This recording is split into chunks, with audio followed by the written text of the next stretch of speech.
Hey, so it's PhillyFan21, and I'm back again with another video on the Philadelphia 76ers. And in this video, I'm going to be previewing tonight's matchup between the Philadelphia 76ers and the Toronto Raptors, a rematch of the game that was played 2 nights ago. So before we get into the video, please like, subscribe, help support the channel, help me grow, and let's get into the video. Okay, so before I talk about tonight's matchup, I think I want to talk about a little bit about what I saw of why we lost the game on Sunday night and how we can use that to then win tonight's game, because I think tonight's game was a really defining game for this team because they lost last game in such an interesting way that I feel like we're the better team than them, but they out-coached us and they out-hustled us and outplayed us.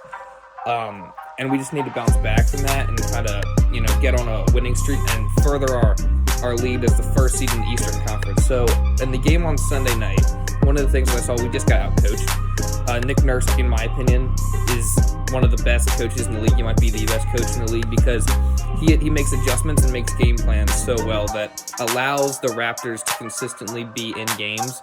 And in the beginning of the season, when they started like 2-8, I said, I don't think I said it on the channel, but I remember saying, like, this isn't going to last because they're too well coached of a team to stay down towards the bottom of the standings, and I just didn't expect it. And now they're up, obviously, a little bit over 500 now, so my prediction was correct. So in that game, they formed their game plan specifically around Joel Embiid, because Joel Embiid had just come off a 50-point night, and Nick Nurse was like, okay, I'm not going to let just Joel Embiid beat me. I'm going to make Ben Simmons and Tobias Harris and the rest of the guys, Seth Curry, Danny Green, rest of the supporting cast, beat us.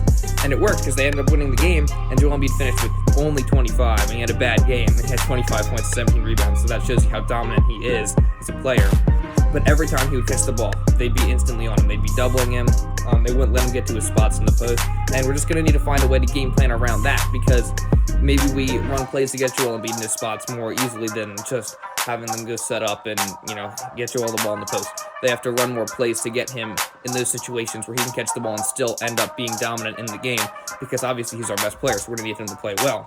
Another thing I saw is that we let their guys get hot pretty quickly. So the guy in the beginning of the game, we were up 14 points in the first quarter, and it just evaporates because Fred VanVleet starts going insane and hitting fadeaway banking threes at the buzzer. That's one specific shot that I do remember, but he was hitting everything. I think he had 14 points in the first quarter.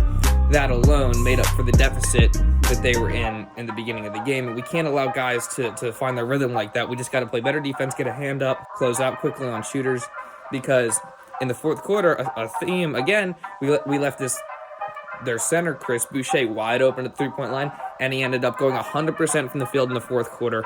17 points. I think he was 5 for 6 from 3 in the game, and he ended up burying the Sixers, and he was a big difference maker in the game. So we can't allow guys to start feeling it like that, because you see, like, once we did go and contest Chris Boucher, for example, I think Tobias Harris went and contested him on his last 3 that he did make.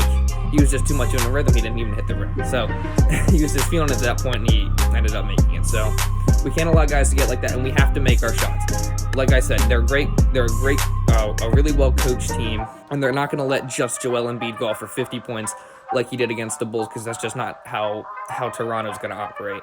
So the rest of our guys have to hit shots. Tobias Harris in the last game was not good. He was, 1 for 9 from 3, and he had like 13 points. That's not going to cut it. You have to make more of your open shots. Seth Curry, 2 for 7 from 3. Again, same thing, not very good. Danny Green, he was fine up until the fourth quarter when he decides he's going to airball a three-pointer and then throw it right to Toronto and then do all this. Danny Green at the end of this game was so bad. So I just remember seeing that, and he was like, okay, Danny Green's being okay for this first little bit of the game. Like, obviously he's inconsistent, so he's going to miss like half or more of his threes, but if he gets to the fourth quarter and he's just terrible. It looks like he doesn't even play in the NBA, so there was that. But now that I've talked about that, I just want to talk about things that we're going to have to do in order to win this game. So, like I said, you can't allow guys to get hot like VanVleet and Boucher, but more like you just have to play good team defense and not allow any one player to just beat you. So Simmons is going to be put on Siakam. We know that because Siakam is still their best player. And it was good last game. I mean, Siakam played solid, but he didn't go crazy like, you would expect. Like, you wouldn't expect Chris Boucher to be that guy. So I guess that kind of did work out at the end of that game, but you still can't allow someone to get wide open and just start, making every single shot. But Ben Simmons is going to be put on Siakam this game. That's a key matchup, I guess you could talk because Ben Simmons in the last game was also very aggressive. He had 28 points, and I think he had, 7 assists and 9 rebounds? It was something like that. We need to continue to see Ben Simmons be more aggressive like he has been in the month of February. He's been really good this month. And I think you'll just see when Ben's aggressive, it helps the rest of the team because everyone else can play off of Ben Simmons.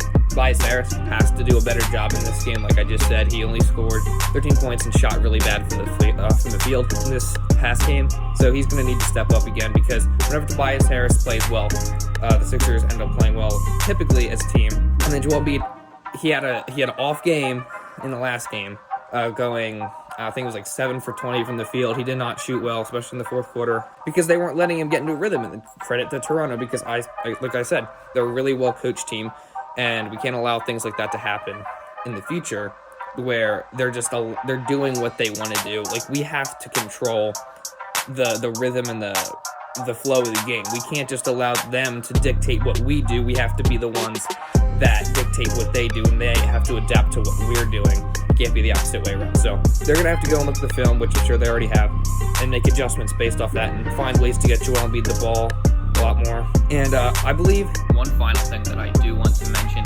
is their recent production from our bench, or a lack of production from our bench, as we've gotten pretty much nothing from anyone on our bench offensively over these past, like, I don't know how many games. It's been a while, it seems like, that we've actually gotten a good bench performance. And I think the key, I've heard this before, the key to having success, just holding on to leads on the bench, is just give us 30 points from the bench unit. The bench's job is to come in when the starters need a rest and just hold on to the lead that they've already gotten, or to provide a spark that we were lacking with the starters in the game, and they haven't done that. So I think that Daryl Morey needs to make some moves just to add some additional bench pieces. I know there's been some sources that really want to try to push these Kyle Lowry trade rumors. I don't know exactly how I feel about that. Like, I wouldn't mind it if we don't give up too much, but I think our biggest needs are on the bench and improving that unit so that we can have a chance to, when Joel Embiid doesn't, come off the floor and we just blow a lead. We can't be doing that. So I think that Shake Milton is going to have to step up because he's our best bench player. And Matisse Thybulle's been really good defensively too off the bench. Those two players have been fine, and I like them off our bench, but we need increased offensive production from, I don't know where it's going to come from, but that's why I think we need to make trades. But Shake Milton, if he can give us around 15 points this game, that'd be a big help because he's our best bench player. So I think that's another key to winning this game. I believe that the Sixers will end up winning this game. I don't think they're going to drop 2 in a row to the same team. I think they're too good of a team to do that. Seth Curry's going to play better. Danny Green, Tobias Harris. The whole supporting cast is going to have to play better because Joel Embiid's not going to come out and score 45 points on the Toronto Raptors. At least in my opinion, I don't see that happening just because of how well they're coached as a team, to where they're not just going to let one guy beat you. So that's my piece. I have respect for the Toronto Raptors as a team. I hate what they did to us in the playoffs a couple years ago. That was such a terrible thing to watch. But yeah, credit to them because they've lost so many pieces from that year, just 2 years ago, and they're still playing really, really, really well. And I expect them to be top 4, maybe top 5 seed in the conference this year. So with that being said, I do think the Sixers will end up winning this game. I think they're going to make the necessary defensive adjustments. I think they see the importance of this game, as Brooklyn now is only a half game behind the Sixers in the Eastern Conference standings, and you obviously want the Sixers to head in to All-Star break as the first seed. You want them to stay atop the conference. So I think they see the importance of this game and that they need to win this game, especially on the road, as recently I think we're 2-6 or 2-4 in our past 6 games. And it's not going to cut it. We've been on a little bit of a cold streak. So I think they see the importance of winning this game on the road versus a tough conference opponent. And I expect Joel Embiid to play better than he did, Tobias Harris to play better than he did. Seth Curry's got to start getting going like he was in the beginning of the season, because when he was hitting shots and we were all hitting threes as a team, I think that's when we were playing our best as the Philadelphia 76ers. And that's the team that I want to see heading into the playoffs, probably a better version of that. But yeah, so with that being said, Sixers, I believe, will win this game probably by around 6 to 10 points. I don't think it'll be super close, honestly, because we saw in moments of that game Sunday, the Sixers were able to pull ahead, and then we took our foot off the gas, and they just went on runs and came all the way back. And I kind of had a feel of that game way back in December when we were down pretty much the whole game, and they went on runs, and then we went on runs and caught up. And at the very end of the game, we pulled ahead and we won. Kind of felt the same way to me on Sunday, except in the Raptors' favor. So I believe the Sixers will win this game, as they are the better team, in my opinion, and I think they'll make the necessary adjustments in order to win this game. And I see them winning by 6 to 10 points. So with that being said, thank you guys so much for watching the video. I'm going to keep bringing content to you guys like this, and I'll see you in the next one.